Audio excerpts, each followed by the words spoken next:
তোমাদের বলছিলাম যে আমি মাঝে মাঝে তোমাদের এমন কিছু কথা বলবো যেগুলো তোমাদের লাইফে খুবই ইম্পর্ট্যান্ট এবং খুবই হেল্পফুল হবে।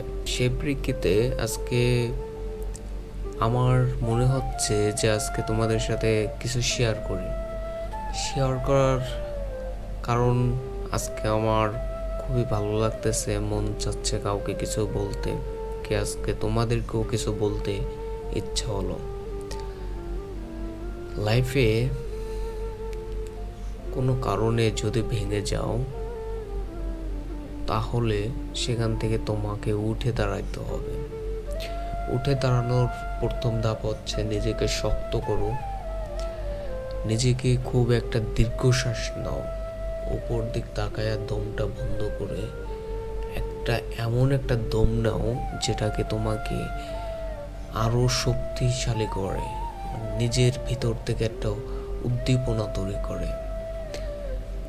এবার তুমি চিন্তা করো, তোমার লাইফে চারিপাশে কিচ্ছু নেই, শুধু তুমি একা।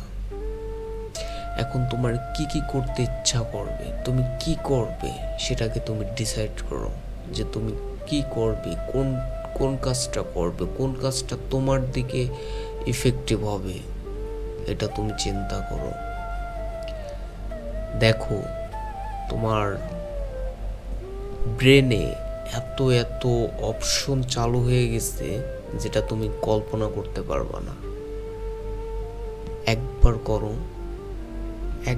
করো, দেখো তোমার মাঝে পরিবর্তন আসে কিনা। একবার করো। এখান থেকে তোমাকে সিদ্ধান্ত নিতে হবে তুমি কোন অপশনটা বেছে নেবা, কোন কাজটা তুমি বেছে নেবা।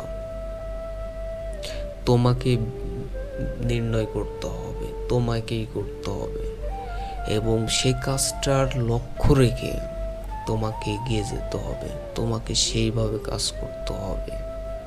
আবার ধৈর্য ধরো, আবার প্রতিযোগিতা করো, আবার এগিয়ে যাও খুব শক্ত হয়ে।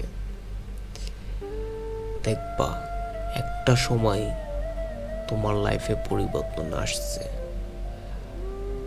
100% পরিবর্তন আসছে।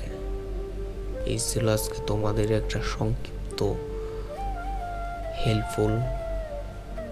সো তোমরা যদি এটা অ্যাপ্লাই করো, আমার মনে হয় তুমি এখান থেকে ঘুরে দাঁড়াতে পারবে এবং তোমার জীবনের লক্ষ্য এখান থেকে ভালো হওয়া শুরু করবে। সবাই ভালো থাকো, সুস্থ থাকো। আল্লাহ হাফিজ।